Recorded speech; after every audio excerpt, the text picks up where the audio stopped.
ব্যর্থতাই সাফল্যের চাবিকাঠি, এই প্রবাদটি যেন নতুন করে প্রমাণ করেছেন নাজমুল হোসেন শান্ত। জীবনে ব্যর্থতা না এলে সাফল্যের চূড়ায় ওঠা কঠিন। শান্তর সাম্প্রতিক ক্যারিয়ারও যেন সেই গল্পই বলে। পরিশ্রম দিয়ে নিজের ব্যাটিং ধারাবাহিকতা ধরে রাখছেন শান্ত।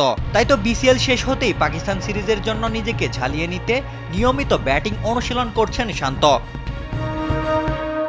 একসময় 3 ফরম্যাটেই দায়িত্বে থাকা এই অধিনায়ককে হঠাৎ করেই ওয়ানডে দল থেকে সরিয়ে দেওয়া হয়। এমনকি তাকে না জানিয়েই সেই সিদ্ধান্ত নেওয়া হয় বলে আলোচনা ছিল ক্রিকেট মহলে। পরে টি-20 দল থেকেও বাদ পড়তে হয় শান্তকে। তবে এসব নিয়ে তাৎক্ষণিক কোনো প্রতিক্রিয়া না জানিয়ে ব্যাট হাতে জবাব দেওয়ার পথই বেছে নিয়েছিলেন শান্ত।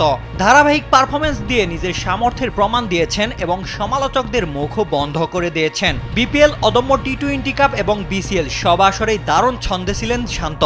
বিপিএলের উদ্বোধনী ম্যাচেই দুর্দান্ত সেঞ্চুরি করে দর্শকদের মাতিয়ে তুলেন তিনি। এরপর পুরো টুর্নামেন্ট জুড়ে ব্যাট হাতে রান করার পাশাপাশি নেতৃত্ব দিয়েছেন দলকে। তার নেতৃত্বেই রাজশাহী জিতেছে শিরোপা।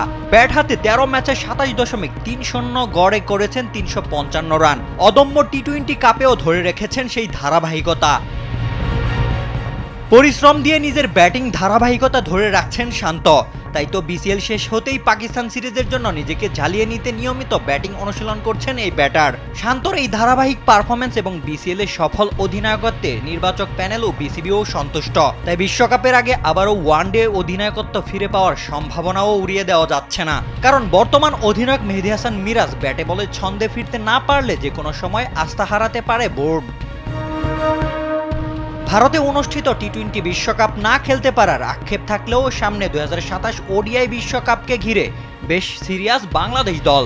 শক্তিশালী দল ও দৃঢ় নেতৃত্ব নিয়েই সেই আসরে ভালো করতে চায় টাইগাররা। আর সেই প্রস্তুতির অংশ হিসাবেই 11 মার্চ শুরু হতে যাওয়া পাকিস্তান সিরিজটি হতে যাচ্ছে গুরুত্বপূর্ণ, যেখানে শান্ত ও মিরাজ দুজনের জন্যই এটি বড় এক পরীক্ষা। দলের ভালো তো হওয়া লাগবেই, দুজনের মধ্যে প্রতিযোগিতাও হবে দারুণভাবে।